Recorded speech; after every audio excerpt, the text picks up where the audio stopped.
donc, il y a une chaîne YouTube que j'ai ouverte il y a quelques semaine, sur lequel j'ai remis absolument tous les cours de 20 minutes que nous enregistrons et que nous coupons ensuite en petites parties de 20 minutes pour que chacun puisse y revenir, y travailler pour tous ceux qui le souhaitent. Il y en a plusieurs qui me l'ont demandé, c'est pour ça que finalement j'ai fait cela. Et vous le trouverez donc, ma chaîne s'appelle Florence Maréchal. Vous pouvez taper Florence Maréchal ou Pasteur à côté et vous allez sans doute pouvoir me trouver maintenant. La chose qui serait super que vous fassiez pour moi, et c'est vraiment important pour moi, c'est pour ça que je vous dis, eh bien, c'est si vous pouviez, pour ceux qui ne l'êtes pas encore, vous abonner, parce que ça me permet d'avoir un peu de visibilité et de pouvoir monter dans le chiffre d'abonnements, ce qui est très utile pour être peut-être plus suivi par le plus grand nombre. Voilà. Donc, merci beaucoup en tous les cas à chacun d'être là. Et on va démarrer ce cours tout de suite. Nous allons donc reprendre, nous nous étions arrêtés au fait que notre nouvelle nature fait que nous sommes libres de suivre l'esprit. Et ça, c'est formidable. Je le dis d'une façon très simple, mais j'ai essayé de nous faire envie avec cette petite vignette-là, ce visuel, où vous voyez qu'on soit petit, qu'on soit grand, parfois ça va même un petit peu trop vite pour nous, la vie de l'esprit, parce qu'il y a une grande accélération en ce moment au niveau des événements, même dans les cieux. Je pense que dans les cieux, il se passe beaucoup de choses. Et il faut qu'on arrive à suivre. Mais ceci dit, c'est quand même Jésus qui marche devant nous et on est extrêmement heureux de savoir qu'il est là. Alors, cette nouvelle nature, j'y reviendrai, je vais y revenir encore dans le cours après, c'est tellement important, c'est ce qui fait, je crois, toute la différence dans la maturité chrétienne. Il y a celui qui a compris que nous n'avons pas notre vieille nature, je vais y revenir tout à l'heure, et puis il y a celui qui n'arrive pas à l'intégrer, c'est encore pas là. Alors il faut vraiment qu'on demande au Saint-Esprit un cœur de révélation, parce que c'est ce dont on a besoin. On a besoin de recevoir cette capacité de voir ce que notre âme, ce que notre intelligence, nos pensées, ce que même nos émotions ne peuvent absolument pas recevoir, c'est pas du domaine de l'âme, c'est du domaine de l'esprit. Et on va prendre ce verset extrêmement fort qui, pour moi, est un des versets qui me poursuit et pour lequel, le jour où j'ai lu ce verset, il est devenu pour moi mais plus qu'important. Il a changé toute ma façon de vivre. Et ce verset, c'est le verset d'Éphésiens, chapitre 5, au verset 8. Donc, vous pouvez le suivre à l'écran. Alors, je n'ai pas mis le verset exactement, mais j'ai mis le commentaire du verset. Le verset dit ceci: « Autrefois, nous étions ténèbres, mais aujourd'hui, nous sommes lumière dans une union avec le Seigneur. » Je rajoute que le terme union, c'est le même que le terme relation. Donc, si nous sommes en relation, eh bien, nous sommes dans une union avec Christ. Le royaume de Dieu, c'est une affaire d'union, c'est une affaire de relation. Si nous sommes en relation, nous sommes unis. Alors, c'est toute la différence entre le monde religieux qui vit on va dire, d'un apparat, d'un extérieur, d'un vernis, hein, parfois, mais qui bien souvent, il n'y a pas cette relation qu'il nous faut pour pouvoir vivre dans le royaume de Dieu. Il n'y a pas de possibilité de vivre dans le royaume de Dieu sans cette relation avec Jésus. Et c'est ce que le Seigneur nous dit dans sa parole beaucoup de fois. Ce qui m'intéresse sur ce verset, c'est « Autrefois, nous étions ténèbres ». Je vous rappelle, Éphésiens chapitre 5, verset 8. Je ne l'ai pas mis sur la vignette, mais je vous le redis pour ceux qui cherchaient ce verset. C'est un verset qu'il faut passer au fluo dans sa Bible, il faut vraiment méditer dessus, parce que cette révélation change tout. Autrefois, nous étions ténèbres. Autrefois, c'est-à-dire que nous ne sommes plus. Et remarquez que c'est un verbe d'état. C'est pas « oh, j'ai un peu de ténèbres, mais bon, je vais quand même pouvoir vivre ma vie chrétienne comme ça ». Non, non, nous sommes nés ténèbres. Et c'est terrible d'y penser, mais je crois que c'est ce qui fera toute la différence aussi aujourd'hui dans on va dire, l'ère dans laquelle nous entrons. On va avoir vraiment un travail à faire encore sur notre cœur, c'est ce que le Seigneur, en tous les cas, moi, me dit. Il va y avoir des confrontations de royaume telles que Dieu veut s'assurer, et je crois que c'est ce qu'il fait pour le moment, il veut s'assurer qu'on ne court pas dans des murs ou dans des fosses dans lesquelles on ne pourrait pas revenir, mais il s'assure, il prend soin, le terme alliance, en hébreu, c'est ce qu'il veut dire au niveau du français, c'est il fait alliance avec nous, c'est-à-dire qu'il prend soin de nous comme il prend soin de son peuple Israël, il prend soin de toutes les nations qu'il aime profondément. Le Seigneur a un cœur profondément amoureux des nations, c'est la création de son Père, mais lui, il est amoureux de son épouse, et les nations, nous sommes cette épouse. Alors, comprenons bien qu'autrefois, nous sommes nés dans notre nature charnelle, humaine, nous sommes nés ténèbres. Nous avions pour père le diable. Je sais que ce n'est pas quelque chose qu'on a bien envie d'entendre, ce n'est pas un message très à la mode ni populaire, mais c'est le vrai message de l'Évangile. Et nous devons lire ce verset 8 du chapitre 5 d'Éphésiens avec beaucoup d'attention.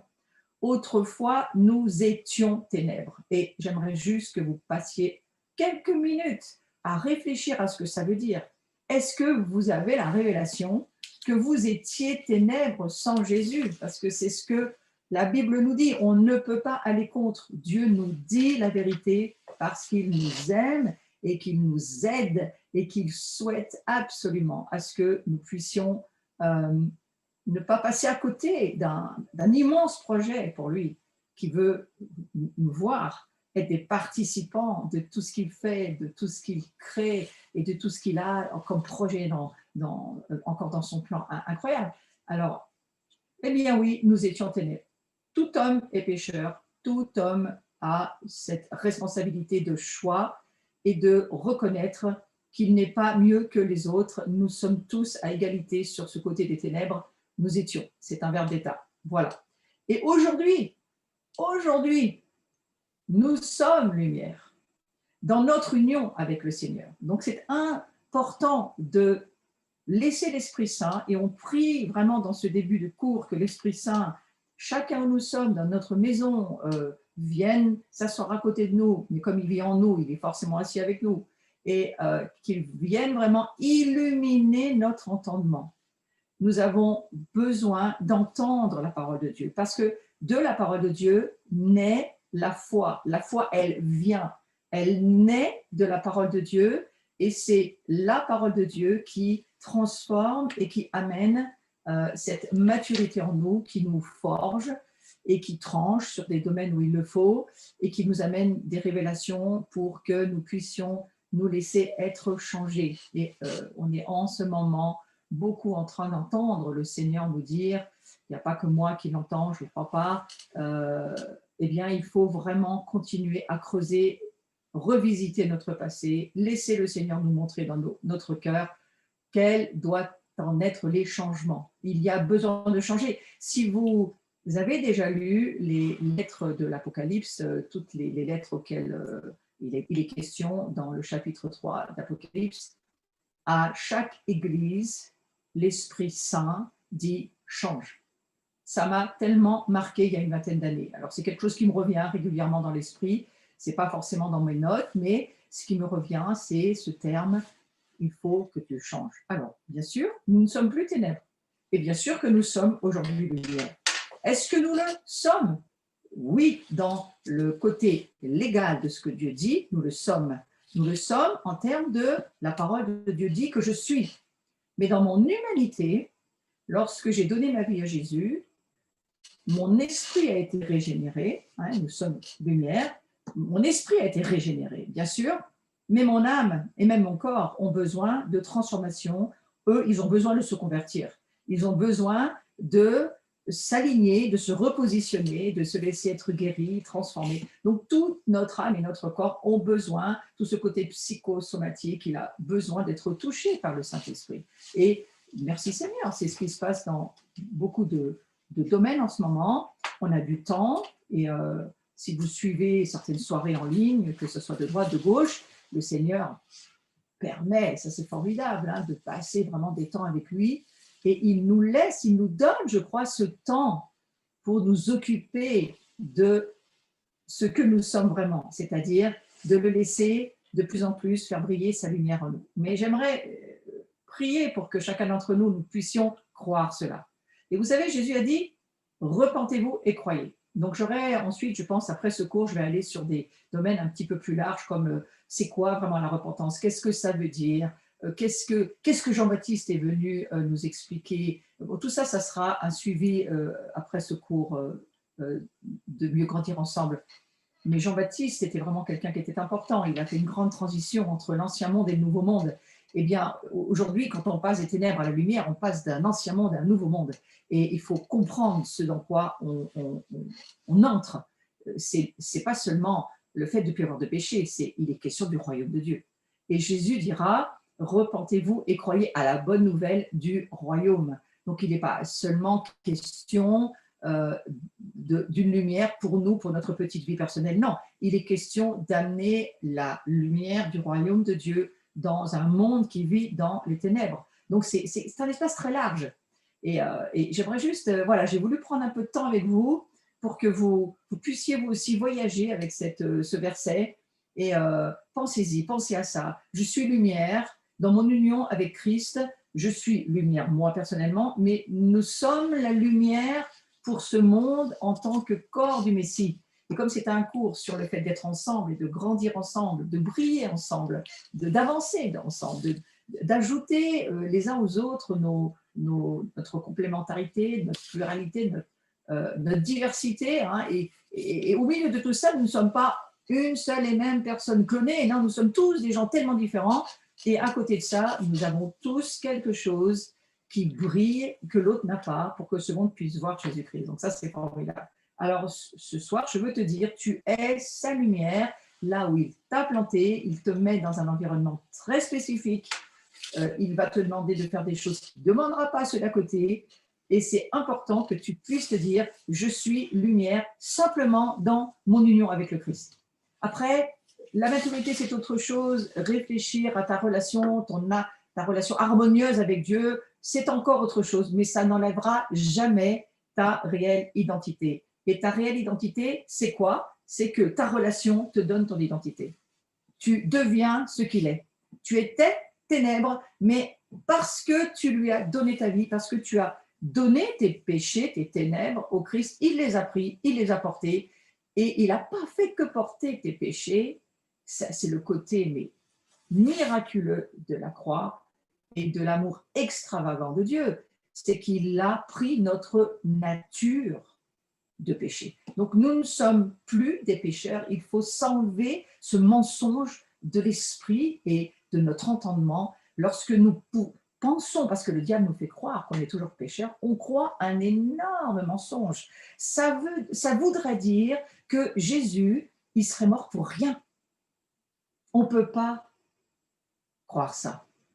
On peut juste se dire, eh bien, je décide et j'en demande l'aide avec le Saint-Esprit, mais je décide et je demande au Saint-Esprit de me révéler que je suis ce que Christ est, puisqu'il vit en moi, je vis en lui, et c'est pas seulement le fait de lire, c'est ma vie relationnelle avec lui, parce que je prie, parce que je lis la Bible, parce que j'écoute la parole de Dieu, parce que je la laisse prendre vie en moi, parce que je me repens, c'est-à-dire je change mes opinions, mes façons de voir, mes croyances. Il y a encore beaucoup de choses à changer au fond de nous.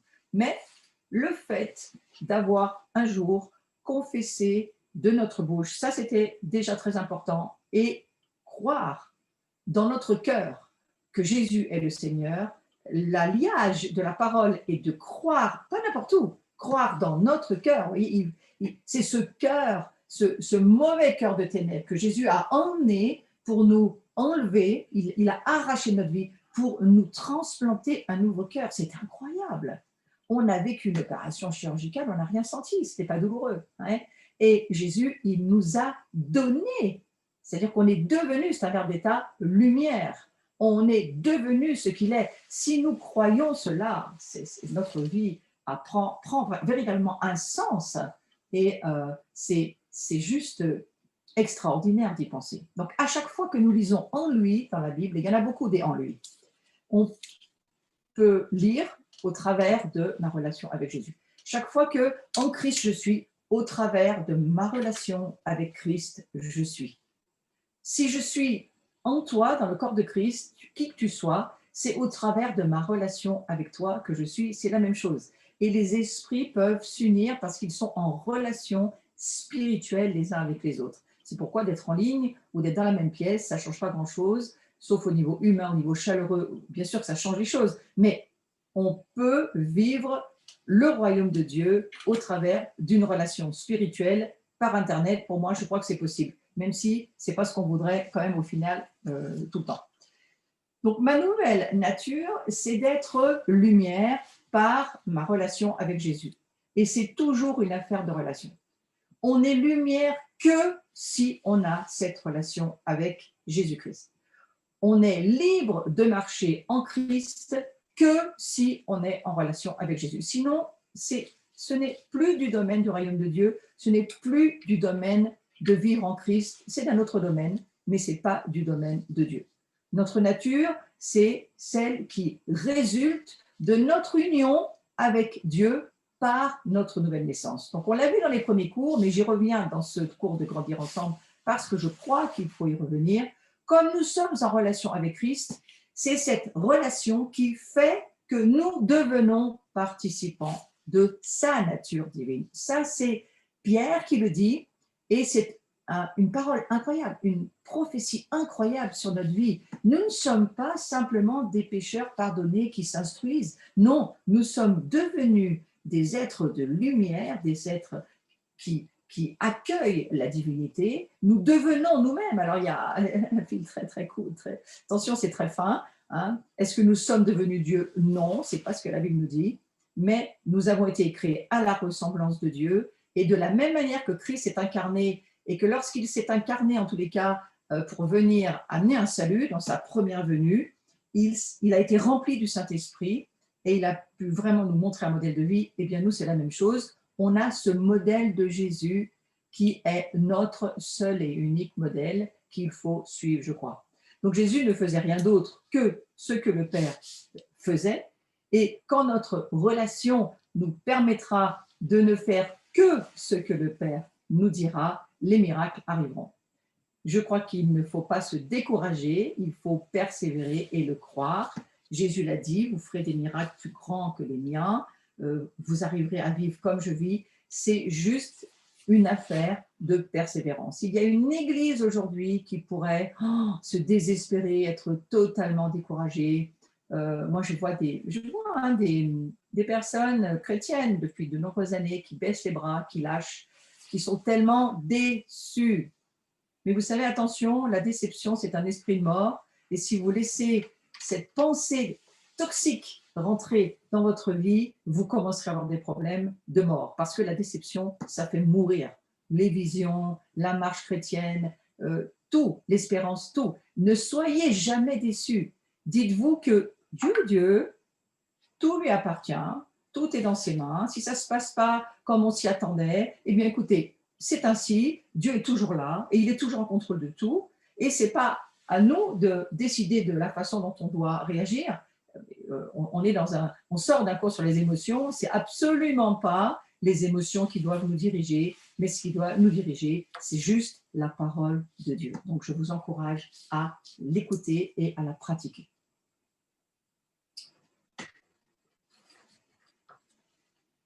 Donc, c'est encore par notre relation avec le Saint-Esprit que la parole, encore et toujours, hein, bien sûr, notre relation avec le Saint-Esprit, eh bien, c'est par cette relation avec lui, l'Esprit Saint, que la parole de Dieu peut nous être révélée. On ne comprend rien sans l'Esprit Saint.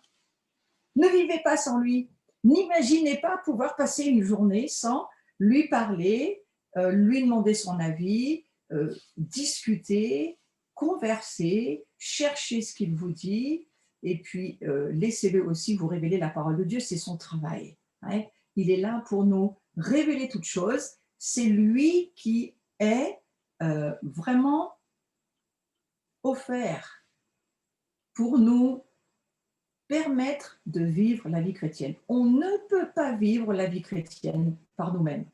On ne peut pas la vivre parce qu'on trouve ça bien et qu'on a décidé qu'on allait y arriver par nous-mêmes. C'est impossible. on tombe directement dans de la religion.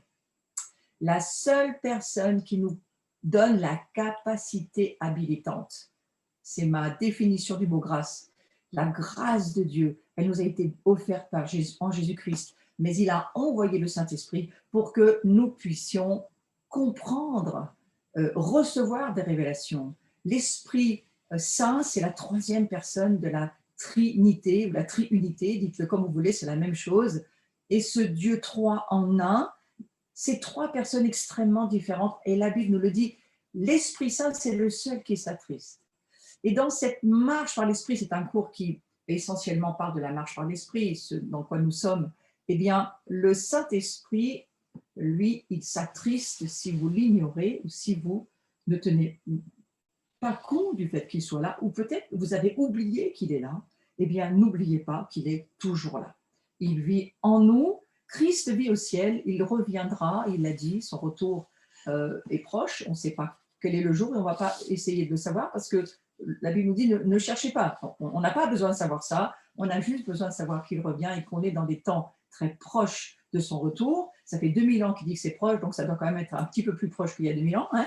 Mais à côté de ça, eh bien, il y a l'Esprit Saint qui, lui, il habite chez nous. Et c'est une personne sensible. Si vous lisez tout ce que le Nouveau Testament nous dit de l'Esprit Saint, c'est vraiment lui qui, eh bien, pour moi, c'est l'agent de la relation.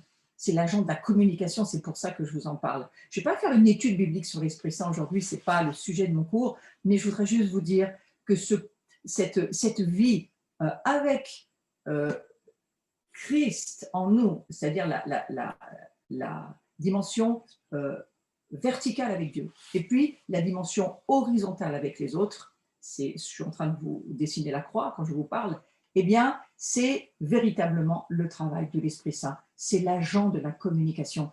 Et c'est avec lui que vous allez pouvoir grandir, avancer avec les autres, marcher. C'est lui qui est en vous la tour de contrôle, celui qui va toujours vous aider. Pour moi, c'est un petit peu comme une assistante sociale gratuite, hein, le paraclète, c'est-à-dire c'est celui qui est chez vous et qui toujours veut vous faire du bien. Il est là toujours pour vous aider. Il a toujours quelque chose à vous dire.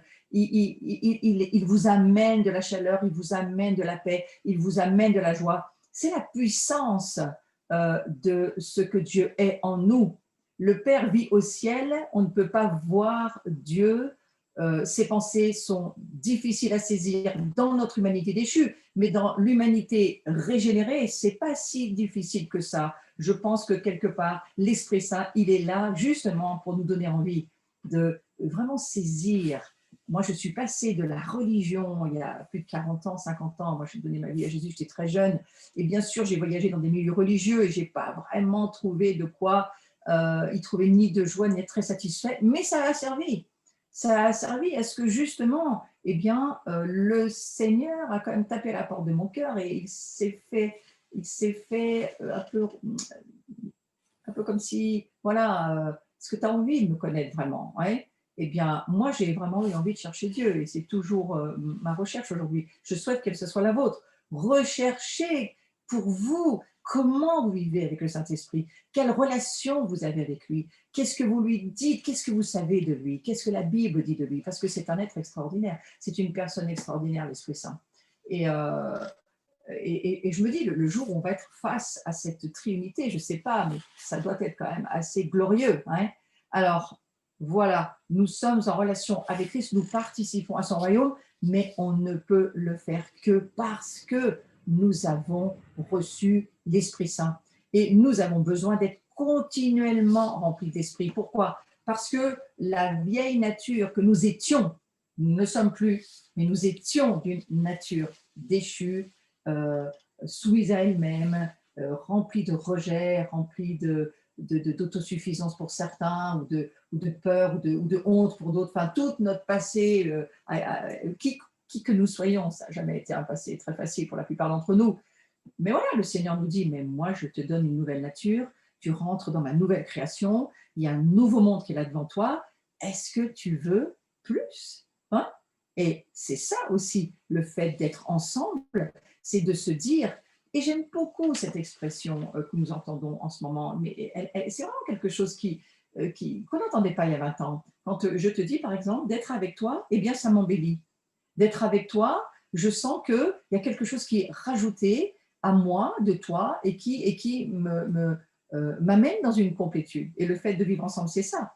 Le mot érade de Dieu, j'aurais pu le développer aujourd'hui, mais je vais quand même continuer sur la fin du cours, mais le mot érade hébreu, c'est quoi? C'est l'union, c'est pas seulement une union, c'est un mystère. Soyons un érade, soyons un, parfaitement un. C'est la prière de Jésus dans Jean 17. Eh bien, soyons érade, soyons un, c'est soyons ensemble. Chacun reste dans sa particularité, mais nous devenons une complémentarité dans toute notre diversité. Et nous sommes un seul même corps du Messie, une seule même épouse. Moi, je ne comprends pas tout ce que je vous dis, mais je sais que c'est vrai. Et j'ai encore besoin que le Saint-Esprit, m'amène des révélations de cela. Les Juifs, ils cherchent depuis de nombreux siècles à comprendre ce Hérad. Qu'est-ce que ça veut dire? Certains utilisent le mot unicité, moi ça ne me branche pas non plus trop, mais voilà, nous sommes lumière. Comment on peut être la lumière ensemble? Et je crois que ça passe par là, ça passe par, eh bien, nous sommes ensemble. Dieu a toujours prévu que nous soyons ensemble. Il n'a jamais pensé l'Église comme des petites baguettes les unes à côté des autres. Non, non, c'est une union qui devient une fusion, mais on ne perd pas ce que nous sommes en termes d'identité. Par contre, je crois que nous entrons dans une période où il est certain que nous sommes en train de changer d'identité. C'est le sujet de ce cours. Hein. Nous changeons d'identité. Nous sommes en train de comprendre que la vieille identité de l'ancienne nature, ce n'est pas la nôtre, et ce n'est pas ce que nous sommes selon la parole de Dieu. Mais cette identité collective, c'est parce que nous sommes, par exemple, nous pouvons être une identité collective en termes de nation, en termes de famille, il y a beaucoup de affaires d'identité. Mais là, je parle de l'identité en Christ, c'est-à-dire la nature de qui nous sommes vraiment. Eh bien, c'est seulement notre relation avec Jésus qui nous la donne. Ceci dit, nous embellissons les uns les autres, nous grandissons ensemble dans la révélation de qui nous sommes. Ce n'est pas seulement qui je suis, c'est qui sommes-nous dans le Seigneur. Pourquoi Dieu a toujours voulu cette notion de famille, cette notion communautaire, cette notion collective? Eh bien parce que on est fait comme ça, on est fait, je crois, pour s'ajouter les uns les autres. Et on ne soustrait pas à quelque chose quand on est ensemble, on l'ajoute. Voilà. Donc, on a, je crois, ce Saint-Esprit qui est là, j'en ai parlé un moment, cette incroyable présence qui nous enseigne toutes choses, qui nous rappelle toutes choses, qui est là pour nous. Et c'est formidable, ne l'oubliez jamais, même si vous êtes seul, vous n'êtes jamais seul. Le Saint-Esprit, il vit avec vous, en vous, il vous met l'onction en vous, sur vous, il prévoit vraiment de faire que vous ne soyez pas seul. Nous avons le choix de notre relation. Avec Dieu, avec les gens autour de moi, avec le monde ou avec le diable. J'ai le choix. Moi, faites le bon choix. Je crois qu'aujourd'hui, on a beaucoup de choix à faire et ça fait partie, je crois, de la maturité de la marche chrétienne et aussi de la transformation de notre cœur. Donc, nous avons le choix de notre relation. C'est formidable, hein? Vous savez, il y a certaines nations où vous n'avez pas beaucoup de choix et en ce moment, j'ai entendu dire, par exemple, par des amis irlandais, qu'on leur interdit, maintenant, on leur interdit son confinement très dur, et on leur interdit de recevoir des amis chez eux. Ça, c'est quand même très difficile. Nous, on l'a un peu vécu hein, quand on a eu le confinement total et qu'on n'avait plus aucun droit relationnel à part les gens avec qui on pouvait confiner, nos proches avec lesquels on vit. C'est pas si facile que ça. Et je crois qu'il faut réfléchir à ce que Dieu nous dit. On a le choix de notre relation. Nous avons le choix de Dieu, de vivre avec Dieu, ou le choix de vivre avec Satan. Nous avons le choix de vivre en mauvaise compagnie ou de vivre en bonne compagnie. Nous avons le choix de vivre tout seul, on ne veut voir personne, ou de voir les autres. Mais avec ce que Dieu nous dit, eh bien, faites le choix de vivre avec les autres, faites le choix de vivre avec les gens autour de vous, faites le choix de vous dire que ceux qui sont autour de vous sont des sujets à embellissement, sujets à découverte, sujets à des terres inconnues que vous allez découvrir. Et il y a des gens vraiment intéressants. Il y a des gens moins intéressants, et cela, le Saint-Esprit, il vous le fera savoir. Parce que vous savez, le Saint-Esprit, c'est un petit peu comme les feux de la circulation. Tenez-en compte, vous vivez avec lui, et quand vous êtes en relation avec quelqu'un et que vous n'êtes pas très très sûr de cette personne, eh bien je crois que parfois, si on a un petit orange qui clignote, ou pour dire parfois un rouge, eh bien tenez-en compte. Hein, parce que la Bible nous dit que les mauvaises compagnies, eh bien ça corrompt. Hein, c'est pas bon d'être en mauvaise compagnie, mais c'est bon d'être en bonne compagnie. Donc voilà, en tous les cas, les trois personnes de la Trinité sont une excellente compagnie et le corps de Christ est là pour être une bonne compagnie. Alors, on a ce choix de vivre avec Dieu, avec les autres, et il faut le faire. Et je vais aller sur quelques rappels parce que ça m'a semblé important d'y aller pendant un moment. Le vieil homme, vous savez, quand on dit le vieil homme est mort, il faut le considérer comme mort. Alors, j'ai voulu vous créer une vignette pour qu'on se souvienne bien de ça. Voyez-vous, vivre pour moi, alors je ne vous conseille pas parce que c'est vraiment le désastre. Ne vivez pas pour vous. C'est tellement égocentrique et c'est tellement hors du fait de vivre avec les autres. Christ, il meurt pour que justement, même s'il y a tellement de blessures dans certaines personnes qui souffrent tellement de rejet, qui ne peuvent pas, qui n'arrivent pas à ouvrir leur cœur aux autres, eh bien, Jésus, il est venu pour cela. Et il meurt dans le tombeau. Donc, nous, notre moi, il faut le voir sur la croix. Comme vous voyez, ce n'est pas Jésus qui est sur la croix, là, c'est vous, c'est moi. Il faut nous voir sur la croix. Et il faut nous voir ensevelis avec Christ dans ce tombeau. Il faut nous voir en Christ, pas seulement quand tout va bien. Il faut nous rappeler ce que Christ a vécu pour chacun d'entre nous quand tout allait mal. Hein. Et quand on voit qu'on est ténèbres, ça ne peut pas bien aller dans notre vie, qui que nous soyons. Moi, je l'ai vu très jeune, mais je l'ai revu plus âgé, ce fait d'être ténèbres, et c'est extrêmement angoissant. Mais heureusement, moi, je l'ai vu avec l'offre de Jésus pour dire « je vais changer ta vie ». Donc, vous voyez, il y a ce jeune homme, si tu veux bien me laisser la vignette exactement centrée, il y a ce jeune homme, parce que moi je ne vois pas tout, il y a ce jeune homme, voilà, qui va sur la croix, qui est enseveli avec Christ et qui finalement ressuscite dans cette nouveauté de vie. Eh bien, vous savez, je crois que la période dans laquelle on est, c'est un petit peu ça que nous avons besoin de vivre. Nous avons besoin de sortir de l'ancien monde. L'ancien monde, il semble que Dieu nous dise, il y a des choses qui doivent changer dans mon corps, dans mon épouse, dans mon église, dans mon armée, s'il le faut, parce que on a eu cet arrêt sur image de la part de Dieu qui nous dit, il nous dit encore, stop, stop, il faut revenir, recreuser, revenir sur les anciens sentiers, se souvenir de ce que Dieu nous a dit et ne pas nous précipiter dans des choses que Dieu ne nous demande pas de faire pour le moment. Alors, moi, ce que je nous propose dans ce que je comprends du temps prophétique dans lequel nous sommes et de ce que Dieu nous dit, c'est de revenir à des bases extrêmement importantes qui nous permettront de traverser des temps difficiles qui vont être devant nous, qui commencent à être là. On commence à traverser des tribulations compliquées et on est tous conscients qu'on est très très loin d'en avoir fini. Donc, qu'est-ce que nous avons à faire? Prendre le temps de nous fortifier, de nous enraciner, de chercher plus de révélations. Moi, la parole que Dieu nous a donnée dans notre communauté en début d'année, c'est creuser, creuser, chercher les trésors anciens, aller chercher des anciennes choses que vous avez laissées de côté. Il va falloir s'en servir aujourd'hui. Souvenez-vous, ayez un acquis, vraiment des trésors que vous possédez. Et comprenez ce que vous possédez. Donc, moi, je crois que tout rappel est bon à faire et que nous devons nous dire le prix de ce que Jésus a fait pour faire de nous ce que nous sommes aujourd'hui, il faut s'en souvenir et s'en réjouir. Hein.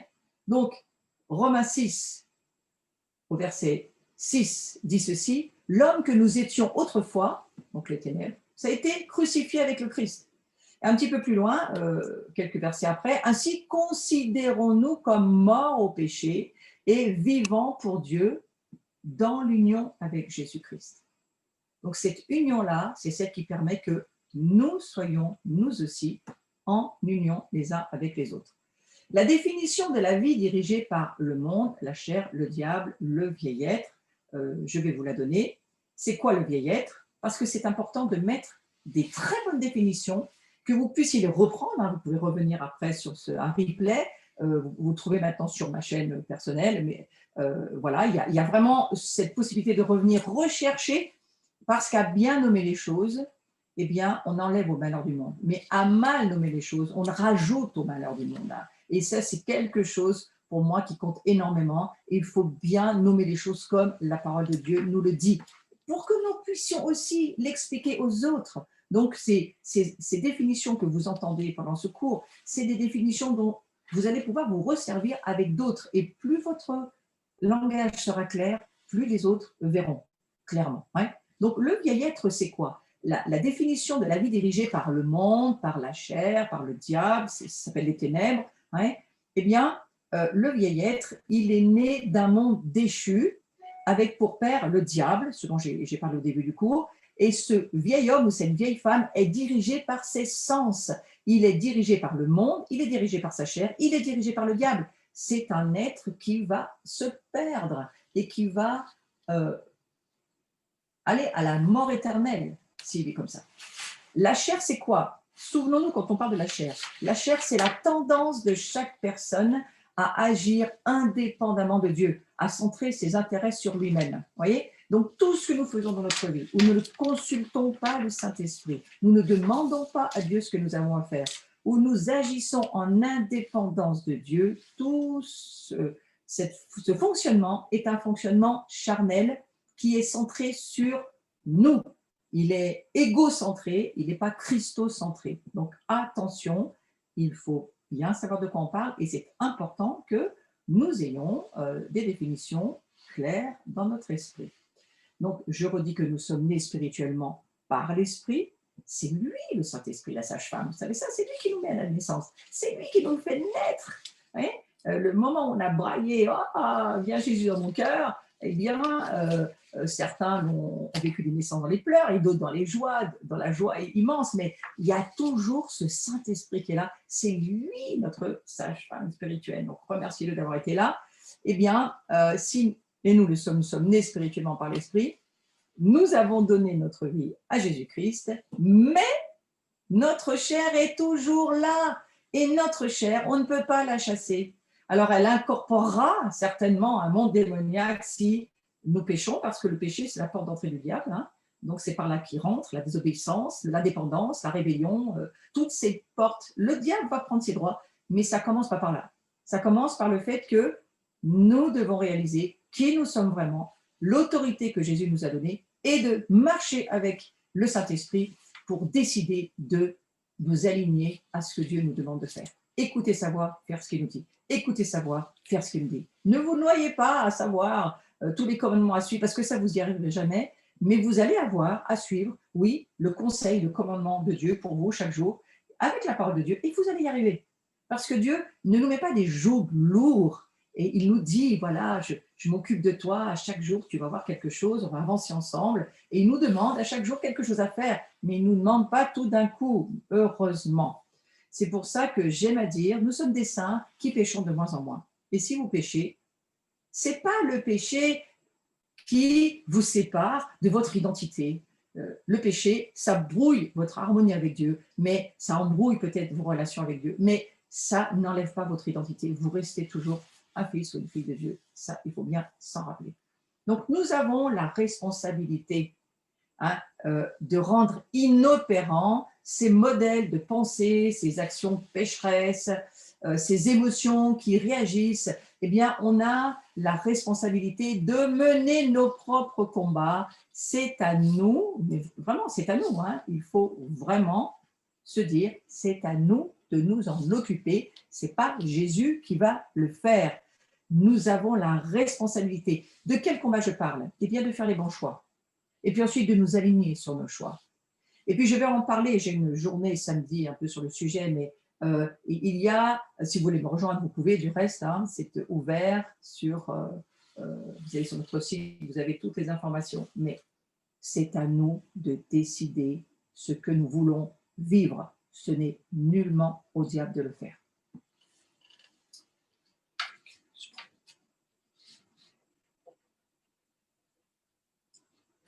Alors, c'est quoi le péché? Revenons à des choses très simples. Le péché, je vais donner une définition très simple qui peut vous aider et qui peut vous aider à discerner peut-être chez vous, mais aussi chez les autres. Si vous avez des gens à aider, eh bien, ça peut aider au discernement. Le péché, c'est le fait de vivre indépendamment de Dieu.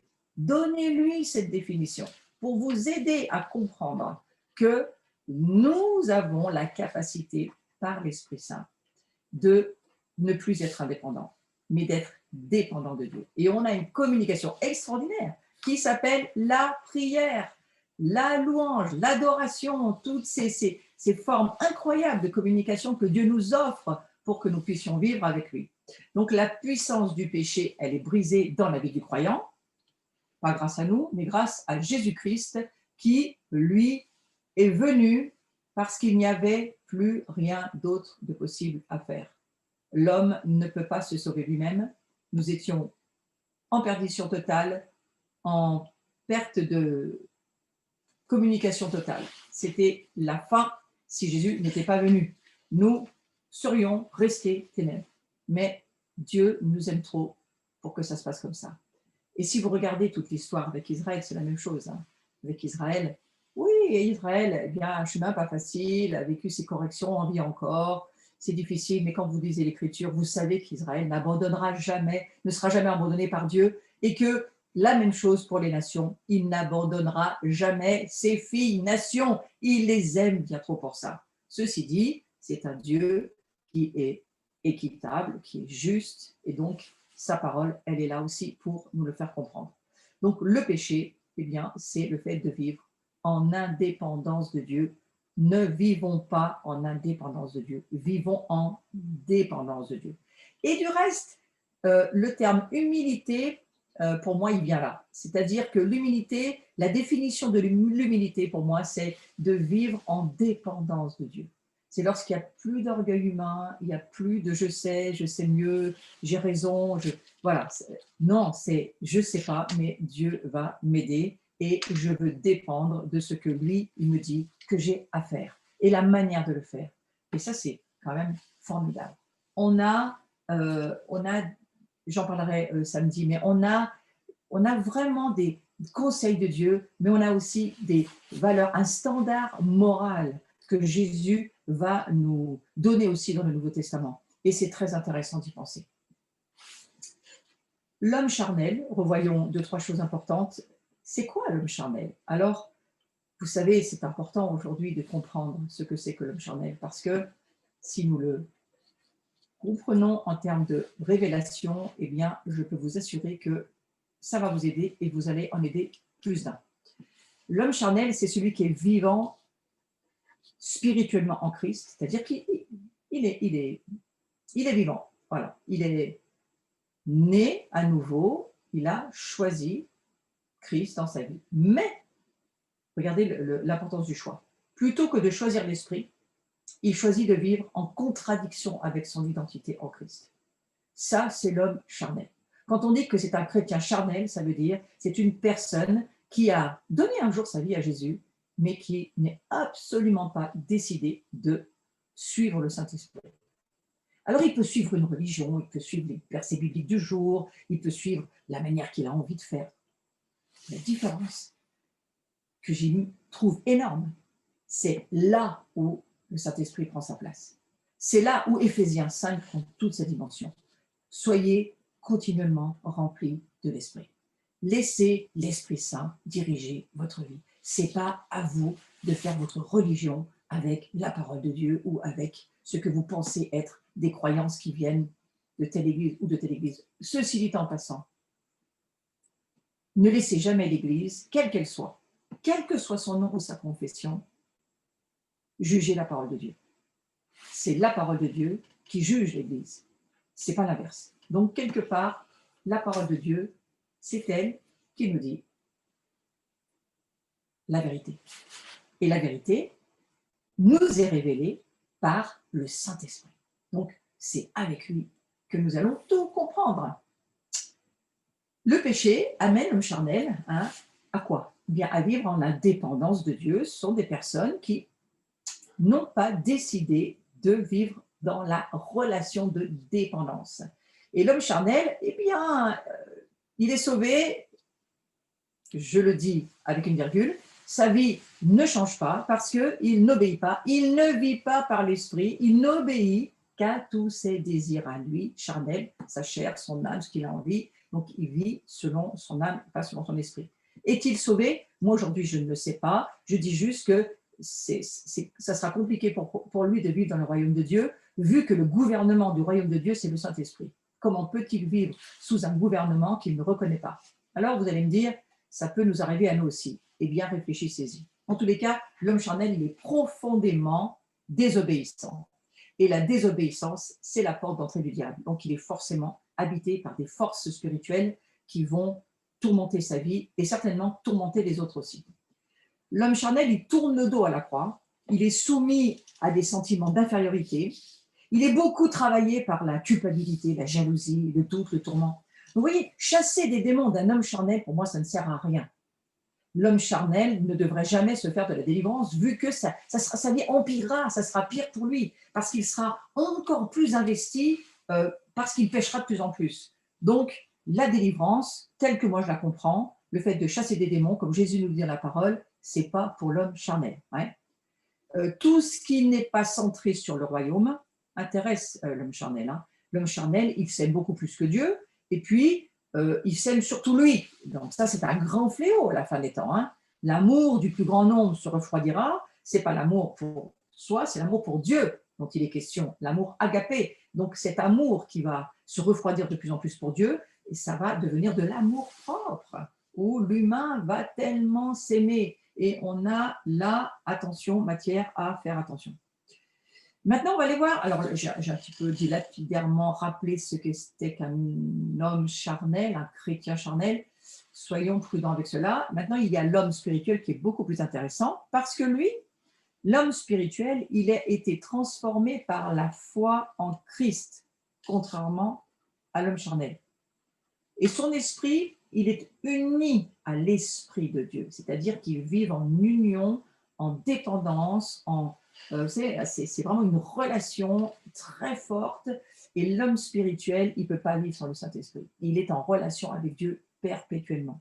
Il connaît le pardon des péchés. Alors, plus il va pardonner vite, plus ça montrera sa maturité. Le pardon, c'est une affaire parfois de vitesse sur la maturité, mais il connaît le pardon des péchés, il connaît l'accueil dans la famille de Dieu, il connaît sa valeur en Christ, et sa direction et son énergie pour vivre sa relation avec Dieu, ça vient du Saint-Esprit qui habite en lui, c'est-à-dire qui habite dans son esprit, et ça dirige son âme et son corps. Ce n'est pas son âme et son corps qui dirigent les choses, c'est l'esprit de Dieu en lui qui dirige sa vie.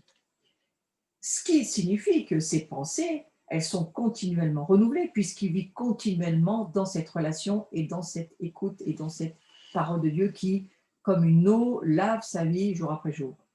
Et ses émotions ne sont en aucun cas le fruit de son âme, ses émotions sont le fruit de cette relation avec l'Esprit Saint. Et c'est là où tout le cours sur les émotions est tellement important. Ne vous laissez jamais diriger par vos émotions, ça sera une catastrophe. Voyez-vous, donc j'ai mis un peu ce tableau-là parce que ça aide un petit peu à relire. L'homme spirituel, eh bien, il est transformé par la foi. Tout ça, vous pouvez le retrouver sur ma chaîne en petite partie de 20 minutes, mais si vous n'avez pas le temps de prendre toutes les notes, vous pouvez parfaitement retrouver ces tableaux et vous pouvez parfaitement les prendre d'ailleurs en photo avec vos iPhones, c'est très facile pour s'en resservir. Donc cet homme spirituel, il exerce sa capacité de choisir. Vous voyez, c'est ça qui fait de lui un être spirituel mûr. Il exerce sa capacité de marcher par l'esprit. Je pourrais le dire autrement, il exerce son autorité. Parce que, au fond, Jésus nous a donné tout pouvoir. Donc, il exerce sa capacité de marcher par l'esprit et il manifeste par cela le fruit de l'esprit.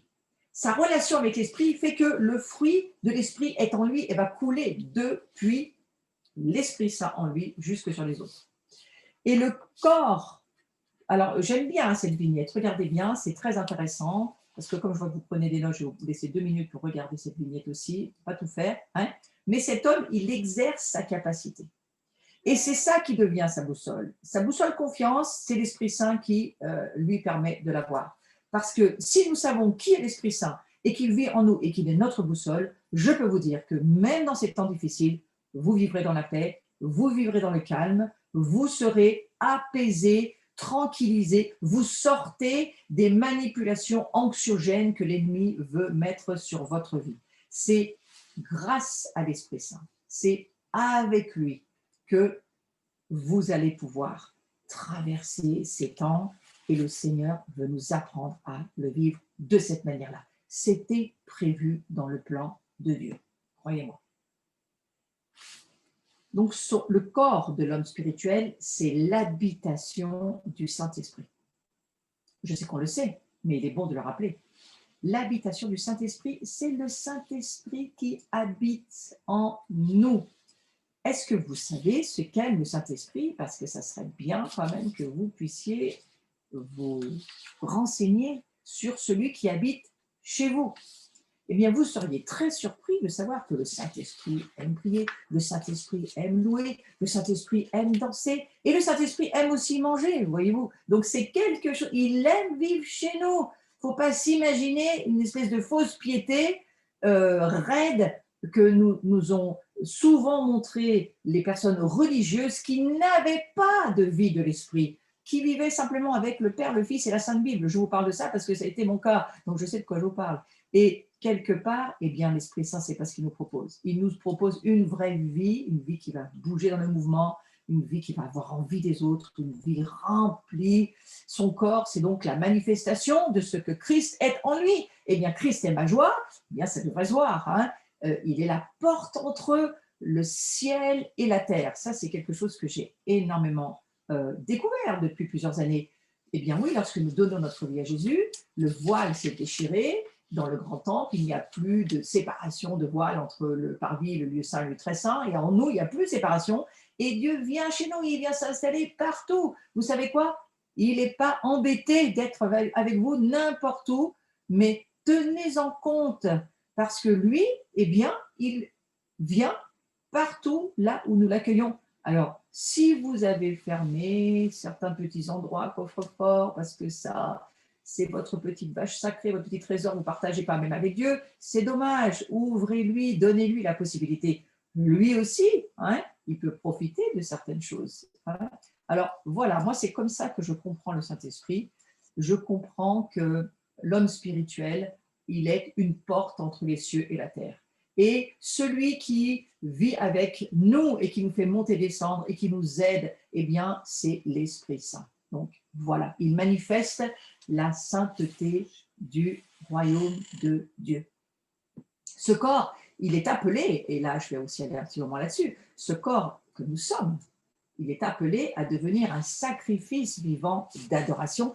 Et c'est de cette façon qu'il peut dire non aux convoitises de la chair. Voyez-vous, lorsque notre corps devient sacrifice, eh bien, il devient ce pourquoi il a été créé, c'est-à-dire se donner. Et en nous donnant à Dieu, en vivant ce sacrifice vivant d'adoration, Dieu vient, il vient dans ceux qu'il adore. Il nous habite, il nous remplit.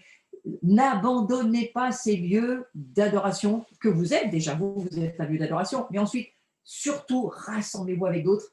Ne vous laissez pas avoir par ce que le diable essaye de nous dire en ce moment. Reste chez toi, surtout, ne va pas avec les autres, c'est dangereux. Ça, c'est toute une politique démoniaque. Et je vous restons sous les lois, bien entendu, mais nous, le confinement pour toute la France, c'est 18 heures avant de se rencontrer. Hein.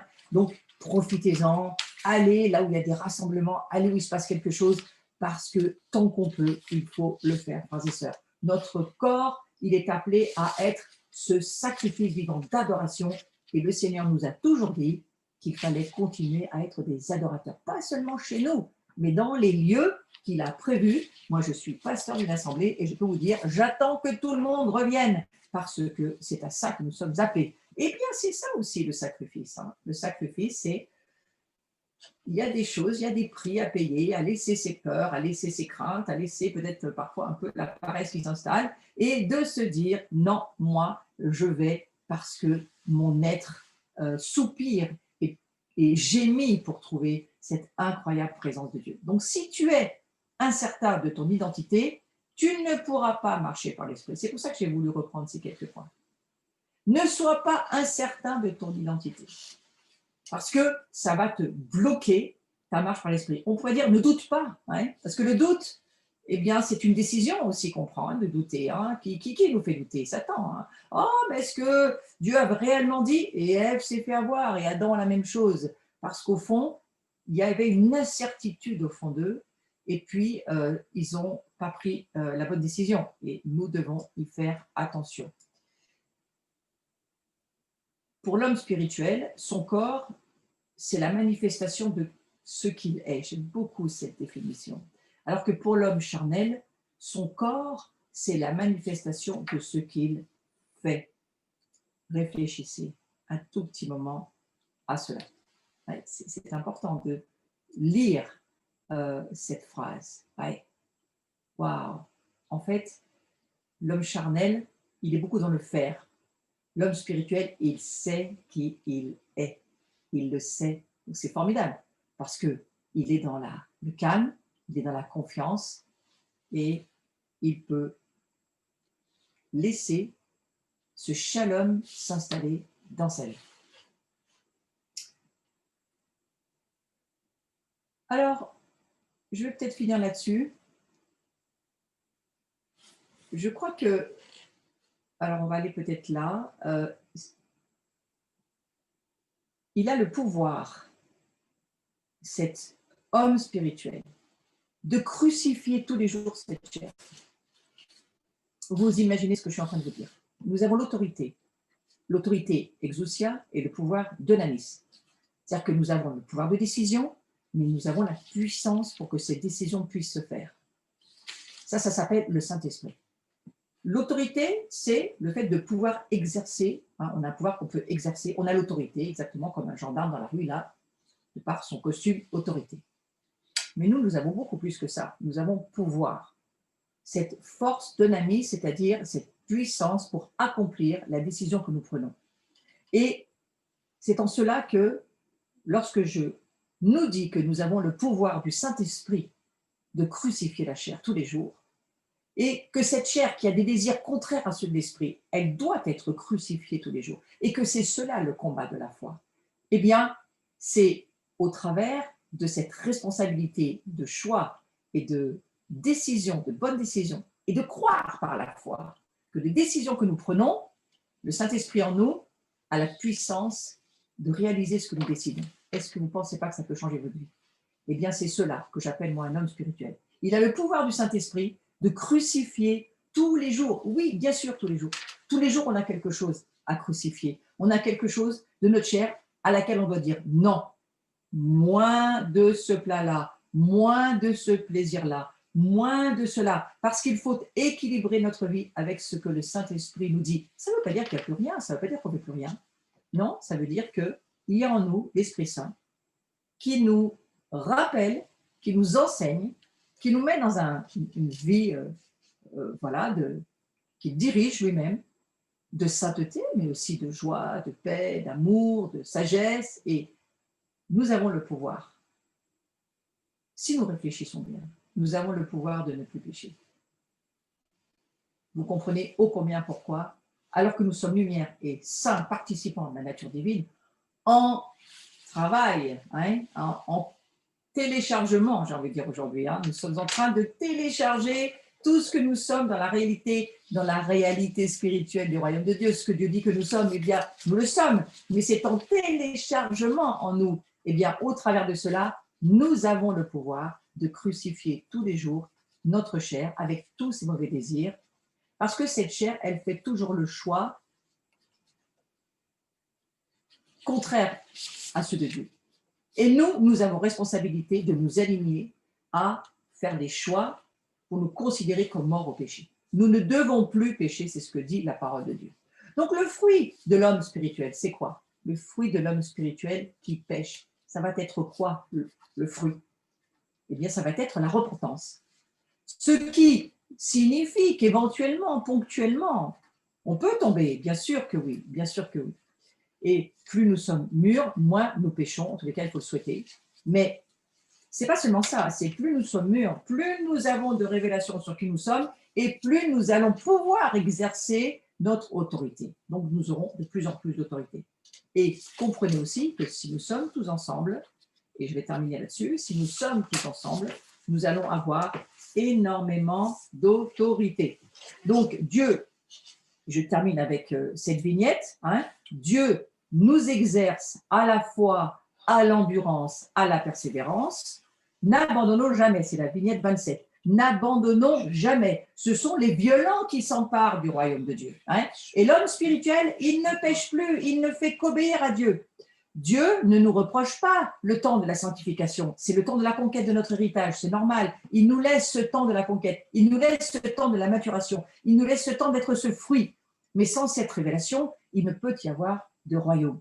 Sans cette révélation, eh bien, sans notre relation avec Dieu et avec les autres, il ne peut y avoir de royaume. Je reviens à mon sujet. Donc, il n'y a pas d'autre loi que de grandir ensemble. Voilà, merci pour le visuel. La repentance, c'est le fruit de l'homme spirituel qui reconnaît son péché. Le péché, Dieu sait que nous péchons. Il a choisi de venir dans un corps de pécheurs qu'il transforme en un corps de sainteté. Et il nous laisse le temps du chemin, le chemin de la sainteté. Jésus, il s'appelle le chemin, donc Dieu le sait. Donc vous devez vous donner du mot, j'ai envie de dire. Donnez-vous de la grâce. N'offensez pas la grâce en étant trop dur avec vous-même. Donnez-vous de la grâce, Dieu nous en donne. Mais simplement, il nous dit, exerce-toi à l'endurance, exerce-toi à la persévérance, sois cet homme spirituel, cette femme spirituelle qui désire ne plus pécher, qui désire obéir à Dieu. Ça, c'est des affaires de cœur, c'est au fond de notre cœur. Et c'est en cela que nous allons pouvoir conquérir le pays promis, c'est-à-dire entrer, devenir totalement achever, j'aime mieux ce mot-là, achever ce que Dieu dit que nous sommes. Qui Dieu dit que nous sommes? Nous avons besoin d'un achèvement et notre vie sert à ça. Donc voilà, je vais arrêter sur cette vignette aujourd'hui et je vais prier si vous le voulez bien et ensuite nous clôturerons ce cours. Seigneur, je te remercie de ce que... Non, laissez-moi la prière là et puis on mettra les vignettes plus tard. Seigneur, je te remercie parce que tu es ce Dieu qui a prévu pour nous un plan merveilleux. Et je prie pour tous ceux qui sont connectés et branchés, que tu puisses vraiment venir, Saint-Esprit, viens et habite dans leur vie, sois présent dans leur vie, manifeste-toi, montre-leur qui tu es, amène-les à désirer dans leur cœur une relation comme ils n'ont jamais eu, une relation de confiance où tu deviens leur boussole, où tu deviens leur direction, où quelles que soient les circonstances à traverser, ils savent que tu es chez eux et que c'est toi qui diriges les affaires du royaume et que eux sont aussi participants de tout ce qui est en train de se faire, non seulement pour nous personnellement, mais aussi pour le royaume de Dieu. Parce que Dieu, lui, il est en train de s'occuper des affaires de son royaume et il n'est pas en train d'être l'œil fixé sur tout ce qu'on nous raconte dans les médias et la télévision. Non, Dieu, il a son plan, il a ses objectifs, il s'occupe de son peuple, il s'occupe de ce qu'il dit qu'il a à faire dans sa parole. Et pour le moment, il sait qu'il y a un grand nombre de personnes qui ne le connaissent pas encore. Et il se prépare une armée remplie d'esprit, prêt à y aller dans l'écoute du Saint-Esprit, sans y mettre de leurs histoires humaines, mais simplement parce que Dieu nous a donné des oreilles. Eh bien, lorsque nous l'entendons nous dire quelque chose, nous allons le faire. Et je te remercie, Seigneur, de ce que tu nous permets de, ce soir, recevoir une onction fraîche, quelque chose qui nous renouvelle, une présence en nous qui nous donne du courage, de la force et aussi de la motivation pour que nous continuions à être ces hommes et ces femmes spirituels. Et surtout, surtout, prenez bien votre autorité pour crucifiez ceux que Dieu vous demande de crucifier, parce que la chair, ça se crucifie, ça ne se chasse pas, mais à l'occasion, eh bien, chassez quelques démons s'il le faut. Mais gardez votre autorité en Jésus, c'est la chose la plus précieuse. Je vous souhaite une très, très bonne soirée et à la semaine prochaine. Donc, le prochain cours, ça sera le 28, le jeudi 28 janvier. Et je voyais donc les diapos qui défilent. Et voilà ma nouvelle chaîne que je viens d'ouvrir. Vous pouvez y aller et abonnez-vous et likez. Merci beaucoup. J'essaye de faire une chaîne pour aider à tous ceux qui vont bientôt donner leur vie à Jésus et qui vont vouloir grandir rapidement. Donc voilà des petits enseignements. Ce sont ces enseignements de secours que nous coupons en 20 minutes et que nous mettons pour chacun. Donc voilà, merci beaucoup en tous les cas. Et puis, merci à tous ceux qui avaient envie, qui souhaitaient me soutenir. J'apprécie, ce n'est pas du tout une obligation, mais c'est juste de le faire avec son cœur.